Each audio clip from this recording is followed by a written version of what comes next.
finished. I've played 8. I've never finished it. I never even got that far in it. Like I really only knew Yangus and from like what little I played of the actual game. I knew Jessica just from the promotional material and the demo that came with Shonen Jump. Who she's actually pretty fun to play as. She uses a whip and she has a lot of range. And Yangus is he's all right to play as, but he's kind of slow. Um, and so yeah, Velasco he's all like I'm evil and shit. And it turns out that Lucius and Aurora are these things called the Children of Light that can like fuck up the darkness. And it turns out that the King Dork, who goes with you to like help save the world. Turns out I've been watching you this entire time, Lucius. um, and they get their powers, and you go through a trial where you fight this big ass dragon that's like not as big as Shatteroth, but he's still pretty big. And then you get like your superpowers. And right after that, like right after you fight the dragon, uh, a possessed version of Aurora came in. And she's all like, "I'm talking," but it was talking in Velasquez's voice. So I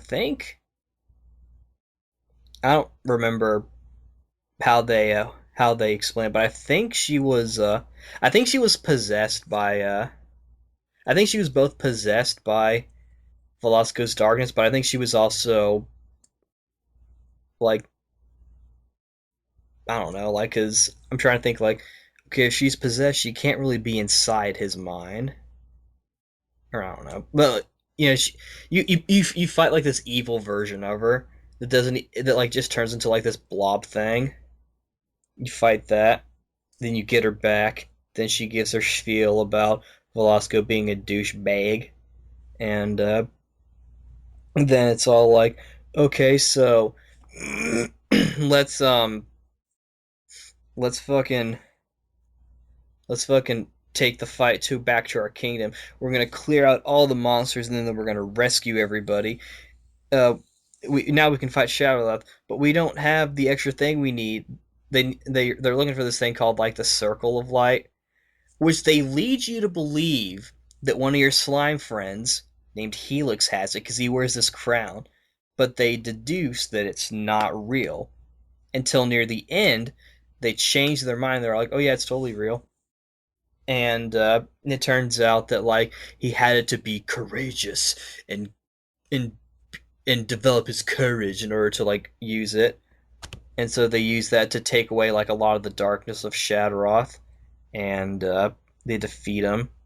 And before that, they defeat Velasco, who's all like, "I've seen the light. I must kill myself." And Aura's like, "But you've seen the light. You're nice now." And he's like, "No, it's too late for me. I have to kill myself. But I'm going to kill you too. I'm just kidding. I'm still evil." Um, I corrupted the world tree because what they're really trying to do to start off with is like keep the world tree safe and like uncorrupt it, which I'm like super paraphrasing and like going back and forth. But they have to go to like this village that one of their friends that you meet named Isla, who's like a big like engineer, happens to be like a mediator of, and you get like this elixir to like heal the tree, and you do base all good at the end. Um, and then they're all like, "We have to go away, bye friends," because you end up getting like characters from other Dragon Quest games, including fucking Terry. Um, and they were brought in by like this bird from Dragon Quest 8. I don't remember her name, but she's pretty aight. That's like a that's like a half read Cliff Note version of the story, um, jumbled and whatnot. Um, in terms of the actual gameplay, it does play like Dynasty Warriors, but I think they were trying to make a Dynasty Warriors game, but because of that, some of the fight levels got a little overwhelming. I feel like Dragon Quest enemies are not necessarily the same